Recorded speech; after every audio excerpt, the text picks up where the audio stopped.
What is up, YouTube fam? How's it going? Welcome to my bed and my no makeup face because I just came back from the gym and I'm too lazy and I don't care to put on makeup or anything like that. So this is what you get.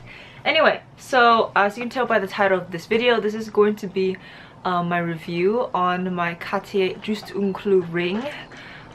This is not going to be an unboxing because if you haven't noticed by now, I've already opened it and worn it, at least in 2 of my videos. And also, like, I've been wearing it multiple days because I love it so much. But this ring does have its pros and cons, so yeah, I'm going to get into that.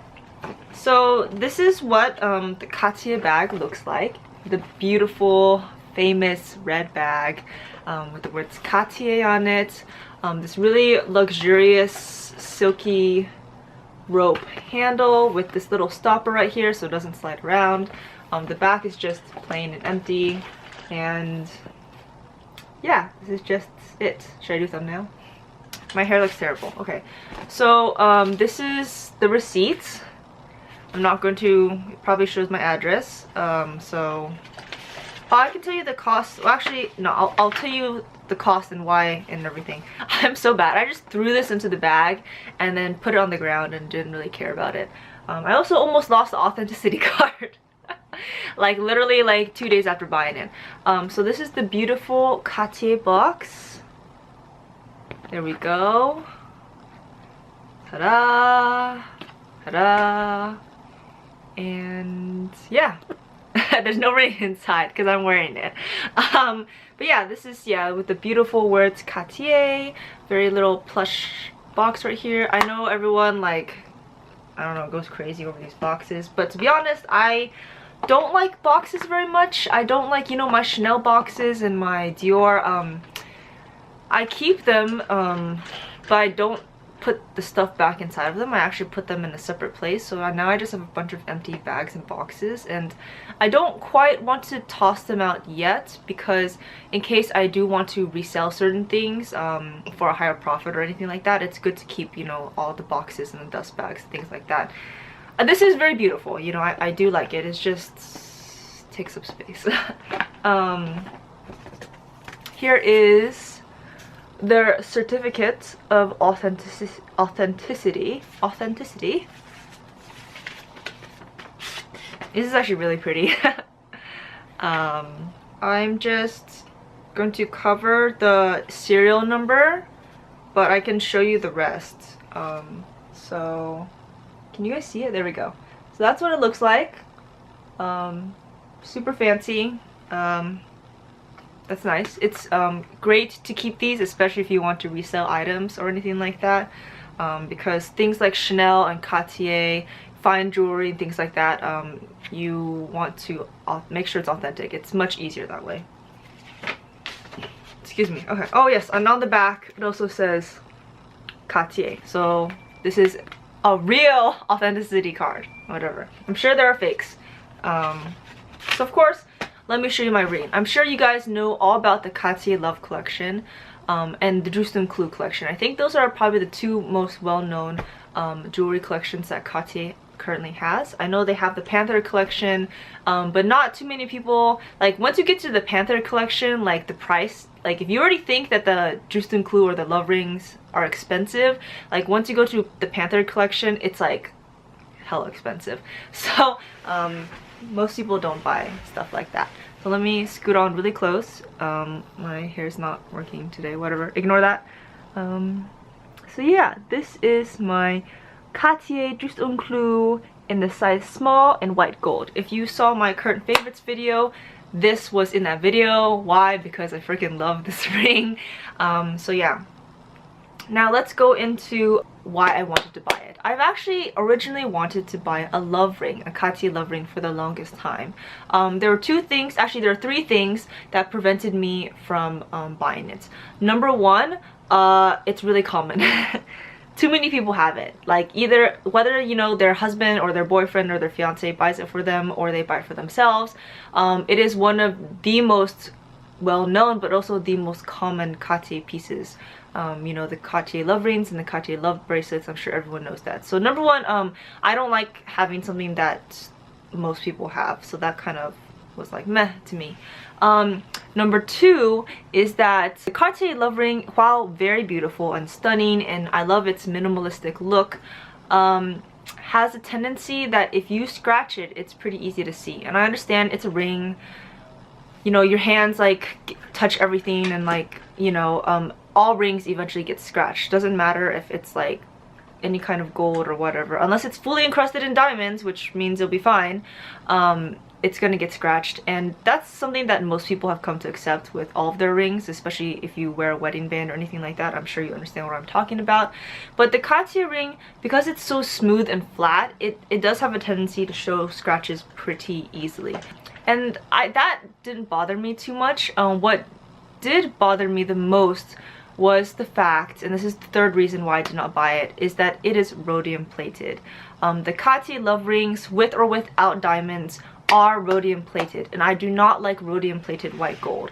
I understand rhodium plating protects the gold, you know, prevents the gold from wearing down, protects the gold, and it gives it a very shiny and lustrous finish. If you actually look at true white gold, it's not a really brilliant shining pearly white. It's actually more of like something closer to a sterling silver, but slightly whiter than that.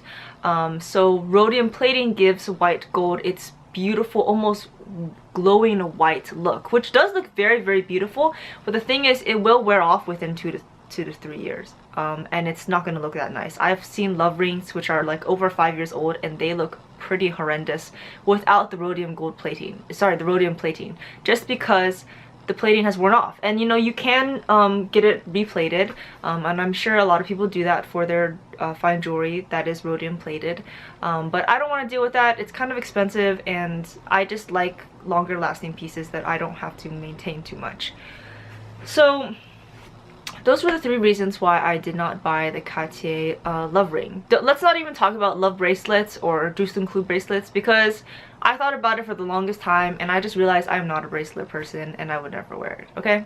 So, and then, you know, I was just looking on the Cartier website, and then I saw the Juste Clou collection, and I know a lot of people love the Juste Clou bracelets, but to be honest, I have never really seen, or I don't even know a person who owns a Juste Clou ring. And I walked into the store to try it on, and I really loved it. And they come in 2 sizes. They come in the size small and the size regular. And the size small and the size regular is just the thickness of the nail. So as you can see, mine is in the size small.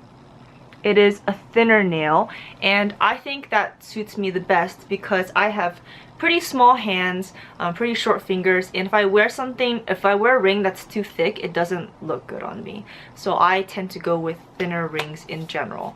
Also, because it's a smaller and thinner ring, it's also going to be cheaper. So let's get to the price.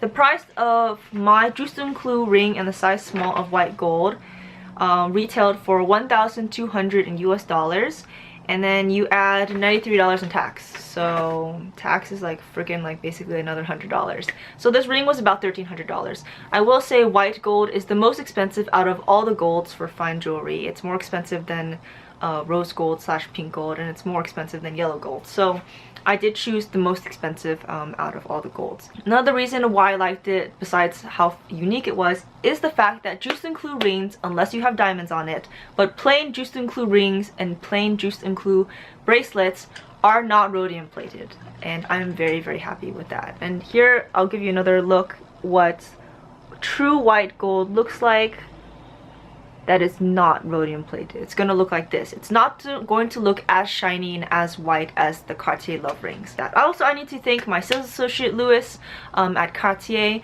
He was the one who really helped me choose the design and the size of my ring. The day I bought it, he wasn't there. He was on holiday, but I emphasized it to the salesperson on that day when I bought it that to credit it to Louis because he was so helpful. So thank you so much, Louis. So let's get into the review part. So I have been wearing this ring for about at least a week, but I can already see the pros and cons very, very quickly, especially with higher quality pieces of whether it be shoes, designer bags, luxury things. You can tell pretty fast the pros and cons. Sorry, I have something in my eye. I guess let's get into the pros and cons. So the pros are, this is a unique piece of jewelry. It is known to be Cartier's design, so everyone, when they look at it, they know it's from Cartier. But it's not so common that everybody and their mother has it, like a Cartier love ring or a Louis Vuitton Speedy, okay?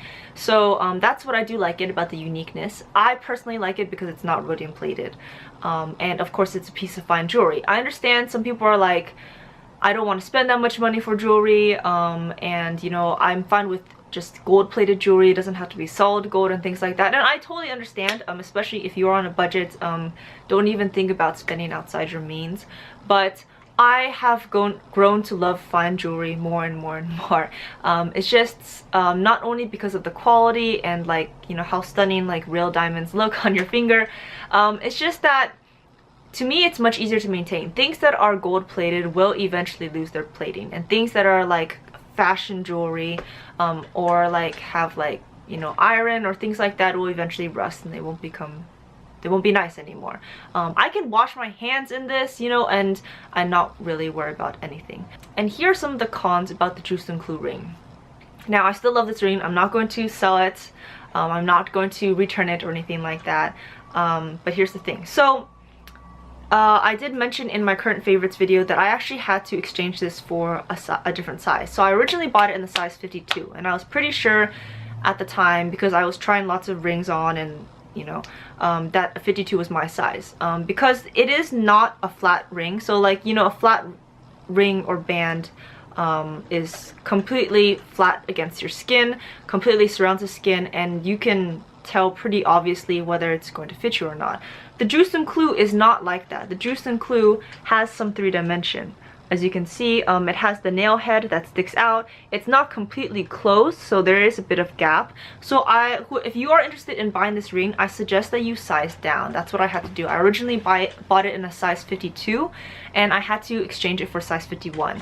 And now that I think about it, I should have bought it in 51 anyway, because both of these rings here are 51. So I was like, I don't even know why I thought 52 was a good idea. But anyway, so I actually had to go down a size. Now the thing is, you have to be careful about sizing with Juste Clous, not only because of its irregular shape, but because of the comfort factor.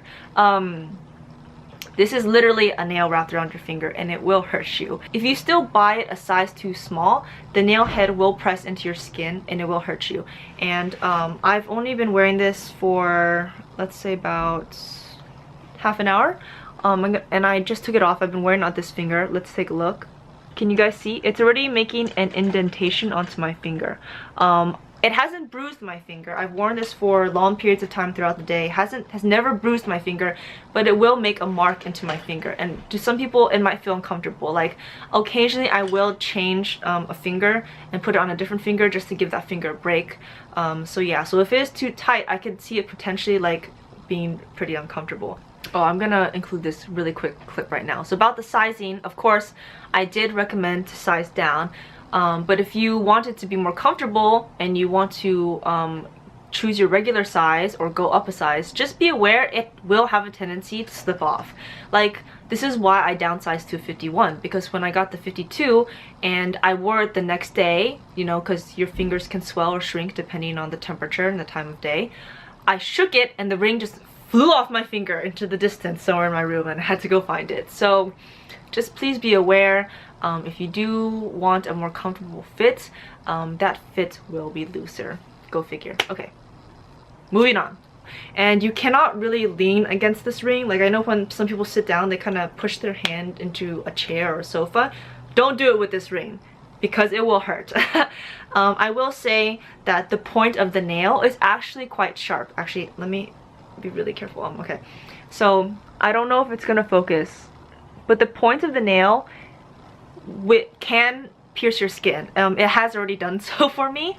Let me show you guys. I was wearing it on my middle finger. Okay, so I was wearing it on my middle finger, and you see this little mark right here, this little brown dot or scab. That was where focus.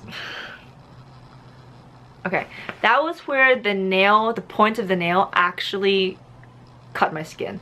So It's it's nothing to be messed around. It can like cut you.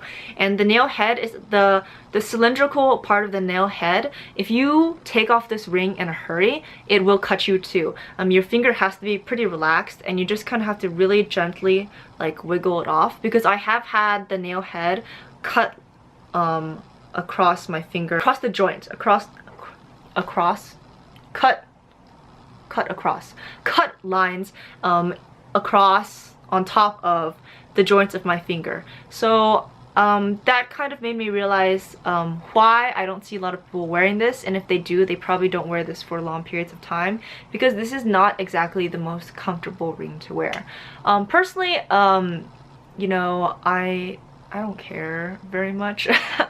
I have lots of scars on my hands anyway from doing other stupid and crazy things. My fingers are very calloused from weightlifting a lot. So getting poked by some piece of jewelry has never really bothered me.